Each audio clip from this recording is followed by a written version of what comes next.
વિવાદોમાં ફરી આશ્રમ. અમદાવાદમાં 50 કરોડનો ભારતીય આશ્રમ વિવાદમાં. રાજકોટમાં શ્રીનાથજી મઢીના મહંત પણ વિવાદમાં. તો પનોલી આશ્રમના સ્વામી પણ વિવાદના ઘેરામાં. શું છે ભારતીય આશ્રમમાંથી મળેલા વિવાદિત કપડાનું સત્ય? એકતા નામની બાળકી કોની છે? આશ્રમમાંથી મળેલા કપડાં કોના છે? શું આશ્રમના પૈસે જલસા કરે છે ઋષિ ભારતી બાપુ? શું સંતોમાં પણ હવે જ્ઞાતિવાદનો પ્રવેશ? રાજ્યના 3 આશ્રમ વિવાદમાં છે, જે પૈકી સૌથી મોટો વિવાદ છે અમદાવાદના સરખેજ સ્થિત ભારતીય આશ્રમનો. અહીં કંઈક એવું ચાલતું હોવાનો દાવો છે જે સામાન્ય લોકોની સમજથી બહાર છે. દાવો એવો છે કે આશ્રમમાં ન થવા જોઈએ તેવા કામ થઈ રહ્યા છે, એટલે કે હવે વિવાદ માત્ર પ્રોપર્ટીનો નહીં પરંતુ સાધુની શાખ પર આવીને ઊભો છે. શાખ દાવ પર લાગી છે વિશ્વેશ્વરી ભારતી અને ઋષિ ભારતીની. આ માણસ આશ્રમમાં તો નહીં, આને સાધુ ન રહેવા દેવાય. હિન્દુ ધર્મમાં, સનાતન ધર્મમાં આવા વ્યક્તિઓને કાયદેસર કપડાં પહેરાવી દેવા જોઈએ. વિવાદ વધુ વકરતા વિશ્વેશ્વરી ભારતી અને ઋષિ ભારતી બાપુ એક પત્રકાર પરિષદ યોજી, જેમાં વિશ્વેશ્વરી ભારતી ધ્રુસકે રડવા લાગ્યા. વાત આટલા સુધી કેમ પહોંચી તે સમજવા માટે આપણે 3 દિવસ પાછળ જવું પડશે. 1 ઓગસ્ટે આશ્રમમાં કંઈક એવું થયું જે ચોંકાવનારું હતું. ગત 1 ઓગસ્ટે આશ્રમના ટ્રસ્ટી અને મેનેજર રામ ગઢવીએ પોલીસની હાજરીમાં ઋષિ ભારતી બાપુ અને વિશ્વેશ્વરી માતા જે રૂમમાં રહેતા હતા તેને ખોલ્યો. બંને કબાટમાંથી સંસારિક જીવન જીવતા વ્યક્તિ જે કપડાં પહેરે છે તેવા અલગ અલગ કપડાં મળ્યા. જીન્સ, ટી શર્ટ સહિતના અલગ અલગ કપડાં તો ઠીક, પરંતુ નાના બાળકોના રમકડા પણ મળી આવ્યા, જે જોઈને ટ્રસ્ટીઓ ચોંકી ઉઠ્યા. ત્યારે સવાલ ઉઠ્યા કે સાધુને આવા કપડાની શું જરૂર? ધીમે ધીમે વિવાદ એટલો વધ્યો કે આશ્રમના મેનેજરે ઋષિ ભારતી પર આશ્રમના પૈસે જ મોજ શોખ કરતા હોવાનો આરોપ લગાવ્યો.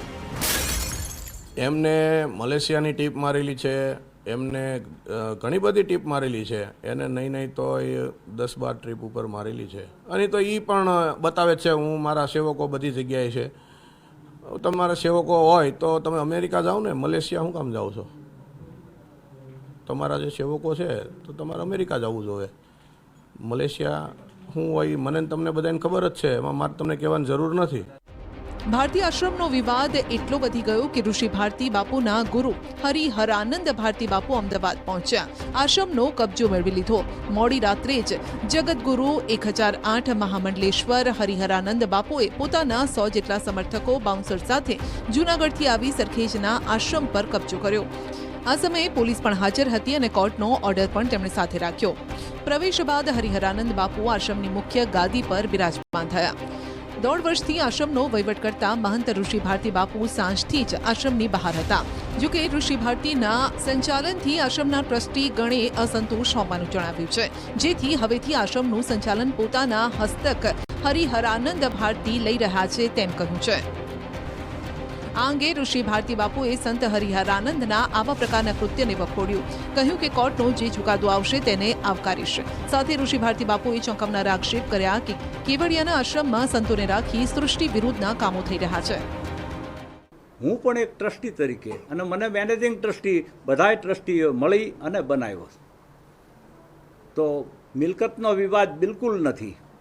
વિવાદ માત્ર ને માત્ર વહીવટ ગેરવહીવટ થતો, એટલા માટે આ નિર્ણય લેવું પડ્યો. મને અહીંયા આવવા ન દેતા, એટલે મારા પગલું ભરી અને મારે જબરદસ્તીથી અહીંયા આવવું પડ્યું.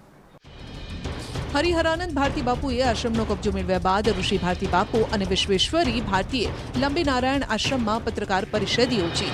કહ્યું કે આશ્રમમાં કંઈ જ ખોટું નથી થઈ રહ્યું. જે થઈ રહ્યું છે તેમને બદનામ કરવા માટે આ બધું થઈ રહ્યું છે. તમને આ વસ્તુ ત્યાં 3 દિવસથી બહુ અંદરથી વિચલિત છું કે પરમાત્મા, પ્રોપર્ટીનો મામલો અલગ છે, તમે કબજો લઈ લીધો એ વસ્તુ અલગ છે, પણ મારી ઉપર આ વસ્તુ મને બહુ દુઃખ થાય છે. એક મારો બાપ છે, હરિહરાનંદ બાપુ છે. બાપ ઉઠે દીકરીના કપડાની વાતો કરાવે કેટલું રેટ છે. આ ઉપરાંત જે બાળકીની વાત થઈ રહી છે તે અંગે વિશ્વેશ્વરી ભારતીએ સ્પષ્ટતા કરી. એના પપ્પા નાની હતી ત્યારે એક્સપાયર થઈ ગયા છે, ગુજરી ગયા છે. આના પપ્પા અત્યારે નથી. જ્યારે નાની હતી ત્યારે તો આના પપ્પા નથી, એના મમ્મી હતા, એને બીજે લગ્ન કરાવી દીધા. તો આ એક નિરાધાર બાળક કહેવાય. શું કહેવાય? એક આ હ્યુમિનિટીનું કાર્ય છે. અને જે ટોયસ રમકડા છે હું સ્વીકારું છું, અમારી એકતાના છે અને બધાય ભક્તોએ આપેલા છે મારી એકતાની ગિફ્ટમાં. ઋષિ ભારતીએ પણ પોતાના ગુરુ પર આકરા પ્રહાર કર્યા કે જે ટ્રસ્ટમાં તેમનો કોઈ હિસ્સો નથી તેમાં પ્રોપર્ટી મેળવવાની ગુરુ લાલચ રાખે છે અને તે માટે જ તેમને ટોર્ચર કરી રહ્યા છે. સ્વીકારના બદલે તિરસ્કારની વૃત્તિ શા માટે રાખે છે તેવા પણ આરોપ લગાવ્યા. બાપુના બ્રહ્મલીન થયા બાદ સતત મને ટાર્ગેટ કરીને ટોર્ચિંગ કરવામાં આવે, એન કેન પ્રકારે બદનામ કરવામાં આવી રહ્યા છે. તો હું એમ કહું છું કે તમે સ્વીકારને બદલે તિરસ્કાર વૃત્તિ શા માટે રાખો છો? કે તમારા કરતાં કોઈ શિષ્ય સવાયો થઈને આવે તો એનો હંમેશા સ્વીકાર થવો જોઈએ. દરેક ગુરુએ કે દરેક બાપે પોતાના દીકરા કે શિષ્ય ઉપર ગૌરવ લેવું જોઈએ. પરંતુ આ વાત છે સંકીર્ણ વિચારધારાની કે મારા કરતાં કોઈ હવાયો થવું જ ના જોઈએ. એટલું જ નહીં, આશ્રમ સુધી કીર્તિ પટેલના પહોંચવા પર પણ ઋષિ ભારતી બાપુએ પ્રહાર કર્યા. તેને પણ એક બદનામ કરવાના ષડયંત્રનો ભાગ ગણાવ્યો. મહત્વનું છે કે થોડા દિવસ પહેલા કીર્તિ પટેલ પણ આશ્રમમાં પહોંચી અને આશ્રમના એક રૂમમાં કબાટ ખોલ્યું જેમાંથી મહિલાઓના કપડાં નીકળ્યા હતા. દાવો છે કે આ કબાટ ભારતી બાપુનું હતું. જો કે ઋષિ ભારતી બાપુએ આ વાતને સ્ટન્ટ ગણાવી. કે કીર્તિબેને એમ કીધું કે આ બાપુ એ મારા ભાઈ છે. હું તો એમ કહું છું કે કીર્તિબેનને ભગવાન સદબુદ્ધિ આપે, એની મારી બેન છે એટલે રાખડી તો બાંધવી જ પડશે ને, બરાબર? તો હું તો એમ કહું આવો સ્ટન્ટ કરી અને એનો એક ફાયદો એને એ છે કે એના સબસ્ક્રાઈબ ફોલોવર વધે અને પૈસા આવે. તો હું એમાં રાજી છું કે એને લક્ષ્મી આવે તો એને આજીવિકાનો પ્રશ્ન ખતમ થઈ જાય. એટલે સર્વે ભવંતુ સુખી ન. આ સમગ્ર વિવાદ વચ્ચે એક નવો વિવાદ પણ શરૂ થયો છે ને એ છે જ્ઞાતિનો. ઋષિ ભારતી બાપુએ આરોપ લગાવ્યો છે કે આશ્રમમાં ચોક્કસ સમાજના સંતોને વહીવટ સોંપવામાં આવે છે. ત્યારે હવે સાધુ સંતો પણ જ્ઞાતિવાદ શરૂ કરી રહ્યા છે તે સવાલો ઊભા થયા છે. અમદાવાદના ભારતીય આશ્રમનો વિવાદ હજુ શમ્યો નથી. ત્યાં રાજકોટના વાગોદળ ગામમાં શ્રીનાથજીની મઢીના મહંત વિવાદમાં ફસાયા. તાજેતરમાં જ રાજકોટમાં ટ્રાફિકમાં તોફાન કર્યા બાદ મહંત પર સકંજો કસાયો. મહંતના આશ્રમમાંથી ગાંજો મળી આવતા પોલીસ અને એફએસએલની ટીમ આશ્રમ પર પહોંચી. આશ્રમમાંથી ગાંજાના 2 છોડ પણ મળી આવ્યા. હું મારી પાછળના જે દ્રશ્યો જે બતાવવાનો પ્રયત્ન કરી રહ્યો છું, આ દ્રશ્યો છે રાજકોટ જિલ્લાના લોધિકા તાલુકાના વાગુદળ ગામના દ્રશ્યો છે. જોઈ શકાય છે કે આ જે આશ્રમ આપ જોઈ રહ્યા છો, આ આશ્રમ છે મહંત યોગી ધર્મનાથ ઉર્ફે જિગ્નેશ કુમાર ધામેલિયાનો દ્રશ્યો છે કે રાજકોટ ગ્રામ્ય એસઓજી છે જે હાલ અત્યારે પહોંચી ચૂકી છે અને મહંત યોગી ધર્મનાથ ઉર્ફે જિગ્નેશ કુમાર ધામેલિયાનો જે આશ્રમ આવેલો છે, આશ્રમમાંથી જે ગાંજાના શંકાસ્પદ છોડ છે તે પણ મળી આવ્યા છે અને તેના જ કારણે એફએસએલની ટીમ સાથોસાથ ગ્રામ્યના લોકો છે, સ્થાનિક લોકો, તે પણ અહીં આવી પહોંચ્યા છે. તો સોમવારે રાત્રે કાલાવડ રોડ પર મહંત યોગી ધર્મનાથે જીએસટી અધિકારીની કારના કાચ તોડી રોડને બાંધમાં લીધો. મહંત સાથે અન્ય એક યુવક પણ રસ્તા પર ફરીને આતંક મચાવતો હતો. તે વખતે પોલીસે મહંત યોગી ધર્મનાથની અટકાયત કરીને તપાસ હાથ ધરી. તો સુરતના સ્વામી વિવેક સાગરની ધરપકડ કરાઈ છે. આણંદના બિલ્ડરને સસ્તા ભાવે જમીન આપવાની લાલચે ઠગાઈ કરી છે. આણંદના બિલ્ડર જીગર પટેલે ફરિયાદ નોંધાવી છે. આણંદ પોલીસે સુરતના સ્વામી વિવેક સાગરની પનોલી આશ્રમમાંથી ધરપકડ કરી. ચિખોદરાના સ્વામી દર્શન પ્રિયદાસ કૌભાંડના મુખ્ય સૂત્રધાર હતા. રાજકોટના વિક્રમસિંહ ડાભી પણ સમગ્ર કૌભાંડમાં સામેલ છે. કચ્છના રવા ગામમાં 160.47 એકર જમીન બતાવી 3.32 કરોડની ઠગાઈ કરી હતી. આણંદ પોલીસે સ્વામીના 2 દિવસના રિમાન્ડ મેળવ્યા છે. જો મેઘરાજા હવે ઉત્તરમાં મંડાવાના છે.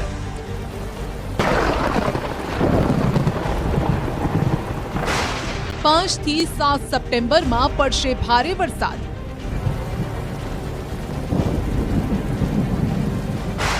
બનાસકાંઠા, પાટણમાં अति भारी वरसादनी आगाही. गुजरात रीजन के लिए heavy to very heavy isolated places में वार्निंग है. इसमें जो डिस्ट्रिक्ट आ रहा है बनासकांठा और पठान के लिए, और बाकी जो नॉर्दर्न डिस्ट्रिक्ट है, एक्सट्रीम नॉर्दर्न डिस्ट्रिक्ट है, दाहोद तक, दाहोद आपका माहीसागर, अरावली, इस सब में आपका हेवी रेनफॉल का वार्निंग है. ફક્ત ઉત્તર જ નહીં, સૌરાષ્ટ્ર અને કચ્છના લોકોને ફરી ભારે વરસાદનો સામનો કરવો પડશે. હાલ ગુજરાત પર 3 સિસ્ટમની અસર જોવા મળી રહી છે, જેના કારણે રાજ્યમાં વરસાદનું તાંડવ જોવા મળશે. સૌરાષ્ટ્ર અને કચ્છ વાસીઓના માથે ફરી આવશે આફત. सौराष्ट्र कच्छ के लिए आने वाला अगले 3 दिन तक day 1, day 2, day 3 heavy rainfall isolated places में वार्निंग है. 3 દિવસ ઉત્તર ગુજરાત, મધ્ય ગુજરાત, દક્ષિણ અને કચ્છમાં મેઘરાજા મંડાવાના છે. પંચમહાલ, બનાસકાંઠા, પાટણ, સાબરકાંઠા, મહેસાણા, દિયોદર, ભાભર અને ધાનેરામાં ભારે વરસાદની આગાહી છે. જો કે સવારથી જ મેઘરાજાએ રાજ્યના અલગ અલગ વિસ્તારોમાં આજે મંડાણ કર્યા છે. ત્યારે આબુ રોડ તાલુકાના ચનાર ગામે ભારે વરસાદથી જનજીવન પ્રભાવિત થયું. જીવતા જીવ તો ઠીક, મર્યા બાદ પણ લોકોને હાલાકી ભોગવવાનો વારો આવે છે. મૃતદેહને સ્મશાન સુધી પહોંચાડવામાં લોકો જીવનું જોખમ ખેડી રહ્યા છે. કેડસમા પાણીમાં મૃતદેહ લઈ જવા ગામ લોકો મજબૂર છે. ઘટનાનો એક વિડીયો વાયરલ થયો છે, જે વહીવટી તંત્રની ઊંઘ ઉડાડવા માટે કાફી છે. આબુ રોડના મામલતદાર તેમજ જિલ્લા વિકાસ અધિકારીએ ઘટનાની માહિતી મેળવી છે. ગ્રામજનોએ દર ચોમાસામાં આ જ તકલીફ રહેવાની રજૂઆત પણ કરી છે, છતાં કોઈ ઉકેલ નથી આવ્યો. જોઈ લો, કમરડું પાણીમાં નનામી નીકળી છે. ગ્રામજનોને નદી પાર કરી જીવના જોખમે સ્મશાને પહોંચવું પડે છે. આમાં જો કોઈનો પગ લપસે તો ડૂબી જાય. તો આણંદના ઉમરેઠમાં વરસાદી સિઝનમાં 400 પરિવાર મુશ્કેલીમાં મુકાય છે. વરસાદી પાણીનો નિકાલ ન થતા લોકો પાણી વચ્ચે સ્મશાન યાત્રા કાઢવા મજબૂર છે. રસ્તા પર 1.5 ફૂટ પાણી ભરેલા છે. ત્યાં લોકો નનામી લઈને નીકળી રહ્યા છે. સુથારીનાળ સીમ વિસ્તારની આ ઘટના છે. અહીં 400 જેટલા પરિવાર રહે છે. છેલ્લા 1 સપ્તાહથી આ વિસ્તારમાંથી પાણી જ ઓસર્યા નથી. તો સુરતમાં કીમ નદીએ ભારે તારાજી સર્જી. નદીના પાણીથી ગામડાઓ જળબંબાકાર બની ગયા છે. આપની સ્ક્રીન પર આપ 4 તસવીર જોઈ રહ્યા છો, જેમાં ચોતરફ બસ પાણી જ પાણી નજરે પડી રહ્યું છે. સુરતમાં કીમ નદીએ ભારે તારાજી સર્જી છે. નદીના પાણીથી ગામડાઓ જળબંબાકાર બન્યા છે. વાલિયામાં ધોધમાર વરસાદથી કીમ નદીમાં ઘોડાપૂર આવ્યું. કોસંબાથી કીમને જોડતો મુખ્ય માર્ગ પાણીમાં ગરકાવ થયો. ખેડૂતોના ઊભા પાકને નુકસાન થયું. કુંવરડા ગામના વિસ્તારમાં આવે રણછોડનગર, સાંઈ રીવા, નીલકંઠ, વિશ્વાસ, નંદિની, સ્વસ્તિક, મારુતિ વિલા, તક્ષશિલા સ્કૂલોમાં ફરી પાણી ભરાઈ ગયા. પોલીસ અને પંચાયત દ્વારા લોકોને રાત્રે જ એલર્ટ કરવામાં આવ્યા. કઠોદરા ગામના લોકોને અવરજવર કરવામાં ભારે હાલાકીનો સામનો કરવો પડ્યો. કુવાડા ગ્રામ પંચાયત દ્વારા નીચાણવાળા વિસ્તારના લોકોને મોડી રાત્રે જ સલામત સ્થળે ખસેડવામાં આવ્યા. તો કીમથી ઓલપાડ નજીક સર્વત્ર પાણીના હવાલે થઈ ગયું છે, જેના કારણે વડોલી ગામ બેટમાં ફેરવાયું. ગામમાં 5 ફૂટ સુધીના પાણી ભરાઈ ગયા અને લોકોની હાલાકી વધી. લોકો છાતી સમા પાણી વચ્ચે અવરજવર કરવા મજબૂર છે. સ્થિતિ એ હદે વણસી છે કે ગામના 2 ફળિયા સંપર્ક વિહોણા બન્યા. સુરત જિલ્લાના કીમ થઈને ઓલપાડ જતો આ રોડ છે, કોસ્ટલ હાઈવે છે, જેના પર પાણી ફરી વળ્યા છે. સૌથી મહત્ત્વની વાત છે કે વડોલી ગામ છે એ પાણીમાં ગરકાવ છે. ગામના લોકો છેલ્લા 24 કલાકથી પાણી વચ્ચે રહેવા મજબૂર બન્યા છે. જરૂરિયાતનો સામાન લેવા માટે ટ્રેક્ટરમાં નીકળતા હોય છે અને જે પ્રકારે દ્રશ્ય જોઈ શકાય છે કે લોકો ટ્રેક્ટરમાં જ અવરજવર કરી રહ્યા છે. ગામમાંથી ફેક્ટરીમાં કામ અર્થે જ્યારે લોકો સવારે નીકળ્યા ત્યારે આટલું પાણી ન હતું, પરંતુ પાછા વળતા તો લોકોએ ટ્રેક્ટરનો સહારો લેવો પડ્યો. कितना पानी होगा अंदर? अंदर इतना पानी होगा अभी कंपनी के अंदर है, तो अंदर कितने कारीगर लोग हैं अभी? वो तो सब अभी जगह है, अभी रूम में नहीं घुसा है पानी, अभी कंपनी गेट पे इतना है बस. બિલકુલ દ્રશ્ય જોઈ શકાય છે. વડોલી ગામ છે ને વડોલી આ ગામમાં જવાનો મુખ્ય માર્ગ છે. અહીંથી જેમ જેમ અંદર જાઓ તેમ પાણીનું પ્રમાણ છે, બાજુમાં તળાવ છે. તો સુરતનું વડોલી ગામ જ નહીં, બોલાવ ગામની પણ આ સ્થિતિ છે. કીમ નદીએ અહીં પણ તારાજી સર્જી. ઓલપાડના બોલાવ ગામ ફરતે પાણી જ પાણી છે. અડધી રાત્રે એવી આફત આવી કે લોકો પહેરેલા કપડે જીવ બચાવી ભાગ્યા. બોલાવ ગામના 100 ઘરમાં કીમ નદીના પાણી ફરી વળ્યા. તમામ ઘર વખરી પાણીમાં ડૂબી ગઈ. જો લોકો યોગ્ય સમયે બહાર ન નીકળ્યા હોત તો જીવ પણ ગયો હોત. લોકો પણ બોલાવ ગામમાં તંત્રની ગંભીર બેદરકારી સામે રોષ ઠાલવી રહ્યા છે. મતલબ 100 થી 110 120 ઘરોને સંપૂર્ણ પાણી છે અને પાણી 2 થી 3 રાત્રે 2 થી 3 વાગે પાણી ઘૂસી ગયા. હાલ લોકોને કઈ રીતનું સ્થળાંતર કરે? લોકોને પોતપોતાની રીતે મતલબ સગા સંબંધી છે કે જ્યાં નોકરી કરે છે, જેડીસી આવ્યું છે ત્યાં પોતપોતાની રીતે વ્યવસ્થા કરી લીધી. તંત્ર સંપૂર્ણ બેદરકાર, કોઈ પણ આવ્યું નથી. હાલ પાણી કઈ રીતના વધે છે? પાણી વધે છે. તો સુરતના ઓલપાડમાં એ હાલ થયા છે. ઘરમાં પાણી ઘૂસી જતા લોકો ઘરની બહાર સમય વિતાવી રહ્યા છે. ઓલપાડનું કઠોદરા ગામ સંપર્ક વિહોણું બન્યું. લોકોના ઘર, ગાડી, સામાન બધું જ પાણીના હવાલે થયું. કીમ નદીએ રૌદ્ર સ્વરૂપ ધારણ કરતા પાણી ઘૂસી ગયા. નદીના પાણી બોરસરા અને કાઠોદરા ગામમાં ઘૂસ્યા. ફસાયેલા કેટલાક લોકોનું રેસ્ક્યુ પણ કરાયું. જે મહિલાઓ ઘરમાં પુરાઈ ગઈ હતી તેમને સહી સલામત રીતે બહાર કઢાઈ. તો માંગરોળનું મોટા બોરસરા ગામ સંપર્ક વિહોણું થયું. બોરસરા ગામે 25 ઘરમાં નદીના પાણી ઘૂસ્યા. 30 થી 40 જેટલા લોકોનું સ્થળાંતર કરાયું. ભરૂચના હાંસોડ તાલુકામાંથી 166 લોકોનું સ્થળાંતર કરાયું છે. આસરમાં ગામમાંથી 52 અને પાંજરોલી ગામમાંથી 114 લોકોનું સ્થળાંતર કરાયું. કીમ નદીના પાણી બંને ગામમાં ફરી વળ્યા હતા, જેથી લોકોને સુરક્ષિત રીતે બહાર કાઢવા પણ જરૂરી હતા. તો ભરૂચના હાંસોડથી સુરતને જોડતો સ્ટેટ હાઈવે બંધ થયો. કીમ નદીના પાણી માર્ગ પર ફરી વળ્યા.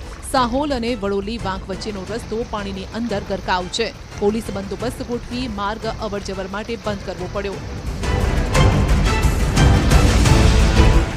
આ તરફ ઉદયપુર શામળાજી નેશનલ હાઈવે પર 10 કિલોમીટર લાંબો ટ્રાફિક જામ જોવા મળ્યો. કેસરિયાજી પાસે તળાવ તૂટતા હાઈવે પર પાણી ફરી વળ્યા. તળાવનું પાણી હાઈવે પર ફરી વળતા 10 કિલોમીટર લાંબો ટ્રાફિક જામ થયો અને જેમાં લોકો ફસાયા. નેશનલ હાઈવે પર હજારો ટ્રક ફસાઈ. ગુજરાતથી રાજસ્થાનના વાહન વ્યવહારને મોટી અસર થઈ. તો રસ્તામાં ભીખડો ધસવાની પણ ઘટના સામે આવી, જેણે રસ્તેથી પસાર થતા લોકોની ચિંતા વધારી. આ તરફ બનાસકાંઠામાં પણ આજે વરસાદી માહોલ જામ્યો. અમીરગઢ પંથકમાં વરસાદના પગલે પાણી ભરાયા. ઇકબાલગઢમાં ગત રાત્રે 2.5 ઇંચ વરસાદ વરસ્યો હતો, જેના કારણે અંડરબ્રિજમાં પાણી ભરાયા. અંડરબ્રિજ સહિત સરકારી પશુ દવાખાનું પણ પાણીના હવાલે થયું. દ્વારકાના ખંભાળિયા તાલુકાના સલાયામાં મેઘરાજાની એન્ટ્રી થઈ. સલાયા તેમજ આસપાસના વિસ્તારમાં વિરામ બાદ મેઘરાજાએ ધડબડાટી બોલાવી. ધીમી ધારે વરસાદ શરૂ થયો અને રસ્તા પાણીથી છલોછલ થયા. સલાયા શહેરમાં હળવા વરસાદ બાદ મેઘરાજાએ જોરદાર પથરામણી કરી. અમદાવાદમાં પણ જોરદાર વરસાદી ઝાપટું આવ્યું. પ્રહલાદનગર એસજી હાઈવે પર ધોધમાર વરસાદ વરસ્યો. પાલડી વિસ્તારમાં પણ વરસાદની રમઝટ જોવા મળી. શહેરના નરમપુરા, આશ્રમ રોડ, પાલડી સહિતના વિસ્તારોમાં જોરદાર વરસાદ વરસ્યો. તો છેલ્લા દિવસોમાં વરસેલા વરસાદથી ખેતીવાડીને પણ મોટું નુકસાન પહોંચ્યું છે. રાજકોટમાં ખેતીવાડીમાં વરસાદથી પાક નુકસાની બાબતે સર્વેની કામગીરી પણ હવે શરૂ થઈ છે. જિલ્લાના 9 તાલુકામાં નુકસાની બાબતે સર્વેની કામગીરી હાથ ધરાઈ.